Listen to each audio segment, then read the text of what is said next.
Hey friends, how y'all been? So welcome back to My Kitchen, My Rules. Today's recipe is basically, what am I gonna do when I have 4 million eggs because the chickens are laying like, well, champions. I mean, my hens are champions and we have eggs literally coming out our ears, and I think I'm going to start a subscription service. And so tonight's going to be a super easy supper that you can make in your workaday clothes because you've been realtoring all day and you're a little bit tired, but you got to feed these people.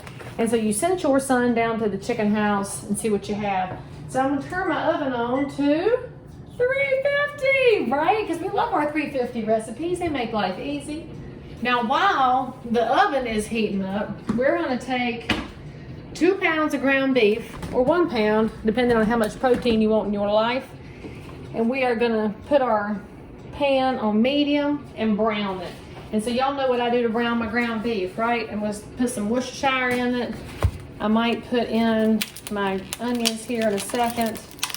Now, the beauty of this little super easy recipe is that if you are so inclined, you could use leftover ham from Thanksgiving. This is a really good breakfast casserole or a supper casserole after Easter, or you could use turkey after Thanksgiving. Get you some sausage on sale, get you some nieces, because you know, there is no sausage as good as nieces, I mean, except for Cruise, but they don't really have a social media presence, and so you'd have to go up to Rowan County and get you some Cruise meat. So literally you can put any meat in here that you want. I'm using ground beef tonight because it was on sale, and we know that during a recession, you buy what's on sale. You need a couple of green onions, and so you use however many more onions make sense for your family, because everybody's got different taste buds. I was using the ones that came out of my garden, but I have officially run out of my own onions now, which means my friend David, who worries because he and Bradley have watched my show, and they worry that I use dried onions too often, and they have offered to ride over here and not make me have to use dried ones, which I just appreciate so much. If you did not know though, a fancy restaurant, these little green onion ends that you see in things like omelets, that's what we're going to use tonight, because this is basically a giant multi-egg baked omelet slash frittata slash, I don't know what you want to call it. I guess it falls in that category of I don't care what you call me, just call me, hey! Our ground beef in. And this is actually one of those recipes that's easy to stretch. So if you are wanting to not use all 2 pounds at one time, use half this time and half the next time, because eggs is going to be most affordable protein too. All right, let's go on and throw these onions in over there with that. And we'll save some of my bright green ones for the actual putting together of the baked omelet. I'll put some of the green in and the white parts in so they can cook down a little bit. The rest of the white parts here. And you'll understand why you actually need more than just 1 onion here in just a hot second, because you might have said, leave around, how many eggs exactly are we going to use tonight? And see, the recipe I have calls for a dozen and some, and because my chickens are laying all manner of sizes, we're going to use 18 eggs because I got an assortment of sizes. All right. Let's get that ground beef going over here.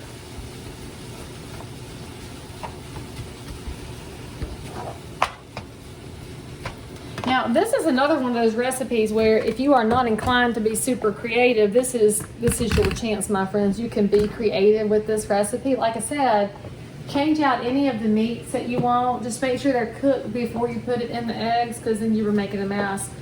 And I'm going to use some green peppers that just came out of my garden. I've got my garden bowl over here of various and sundry things that are coming fresh right now, and just like the eggs, there's truly nothing like it. We don't need the middle parts.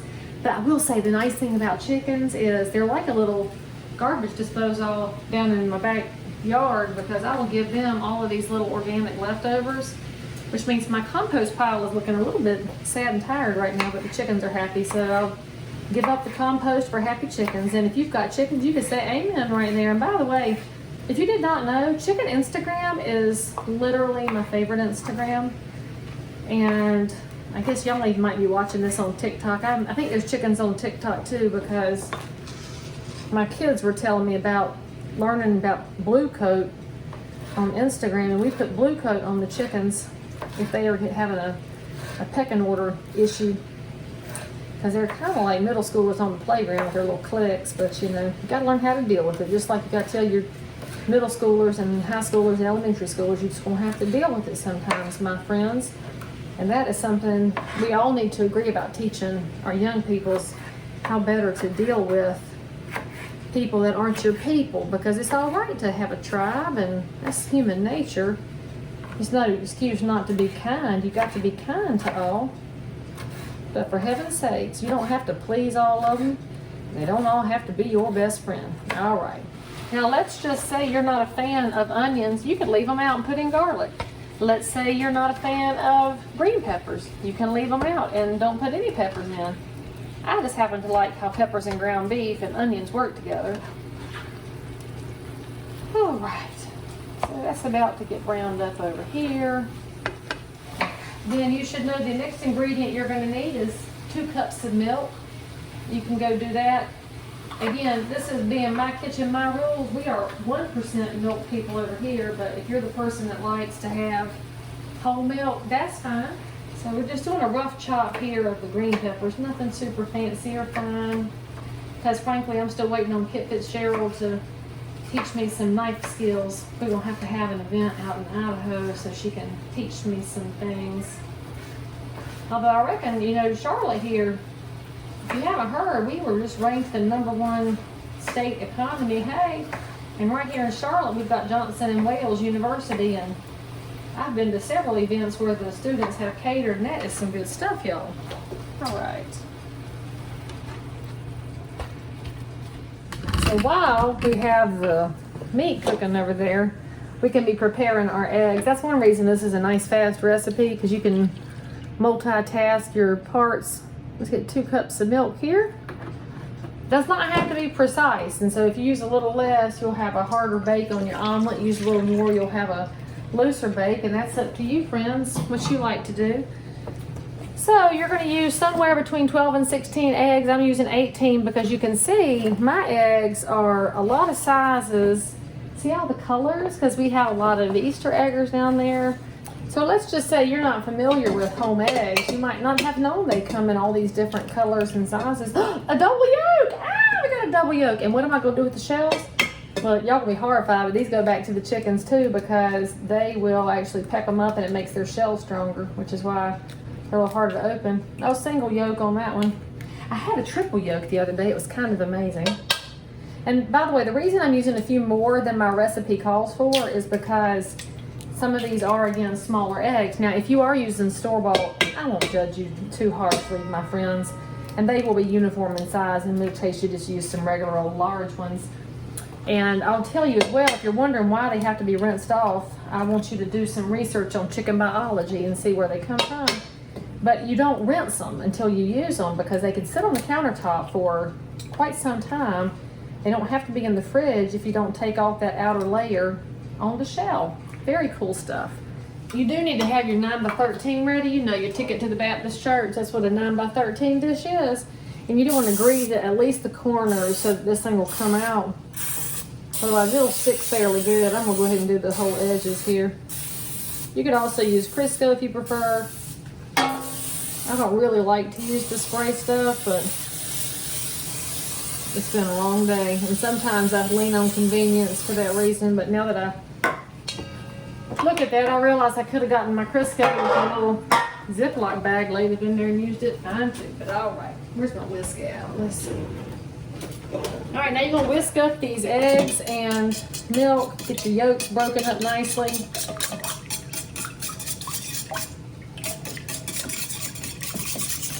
And you see how nice my color is here. That actually happens, these home eggs have better color on the yolk, y'all, it's crazy. All right. And I know that whoever's watching this probably has home chickens, and you Googled to find a recipe that said, what in the world am I going to do with all these eggs? I feel you, friend. We're just going to pour the eggs in. It's amazing, right? And then we're gonna take all these green peppers and green onions and green peppers. I'm just gonna kind of sprinkle them around in here so they're evened out. Now, if you want your green peppers softer, you can always put them over there in the pan with your ground beef and soften them up a little bit. I like mine to have a little bit of crunch to them. We're gonna get 2 cups of cheese, and you can use cheddar jack, cheddar, mozzarella, Italian, whatever you have in the fridge. Frankly, it's what you're gonna wind up using. So I got half a container of cheddar jack. So let's just mix that in here. And you really need about 2 cups. So that is not enough. Therefore, we will use half of this bag of Mexican cheese. All right, so we will have a little bit of this and a little bit of that. All right. Let's whisk that in. It's nice and leveled out. And now we'll get the meat over here. And actually, I don't even have to strain it if I'm just going to scoop it out and lay it over in here and mix it in, see, and trying to reduce my amount of dishes. But really, you got 1 egg bowl to clean. You have 1 9x13 to clean, 1 frying pan, a couple of utensils. Not bad at all. And if you wanted to, you put a little bit of tomato in here. That would be good. I should have put some tomato in. It might not be too late. I might add me a little bit of tomato now that I mention that. You know what? It's my kitchen, my rules. I think I might just add a little bit. I got a couple of tomatoes that came out of the garden. If you are not from the South, I don't know what northern people, you Yankees, I don't know what y'all call them. We call them tomatoes, and that's the little cherry tomatoes. I plant the sweet 100s, and the yellow pears are my favorites. And I make a really good roasted tomato sauce with them. So let's just dice up this tomato real quick.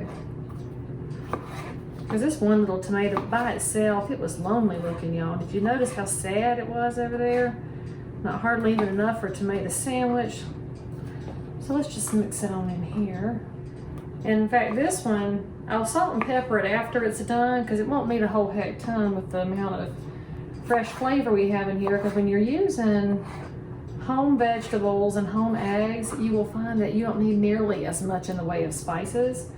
Now, we're just going to give it a little mix here to make sure our meat and vegetables and eggs and cheese are all mixed in. If you want to put a last layer of cheese on top, you can. I don't think it needs it personally because this is about the right ratio for my crew. Look at all the colors. Oh, it's so pretty. Oh, it's going to be so good. All right. Now, we're going to stick it in the oven. And basically, you cook it until it's done. I know y'all hate it when I say that, but you're honestly looking for it to be firm in the center and the eggs cooked all the way through. And so, this is your before. Maybe 40 minutes, could be 45 minutes. So let's set that in here. All right, so the thing about a baked omelet is that, or frittata, whatever you want to call it, is that a knife inserted when it comes out clean, that's when it's done. So it's just like a pound cake. So let's, oh my gosh, that looks so good. Check that out, y'all. Amazing. Let's get our knife here. Give her a little twist in the middle. I'm not on top of a piece of vegetable. Clean knife, supper's ready. So in a perfect world, you will let this sit for about 10 minutes so the eggs set up just right and serve it. Maybe put some cut fruit on the side so you can add just one more little layer, but enjoy the heck out of it, and I'll see you next time.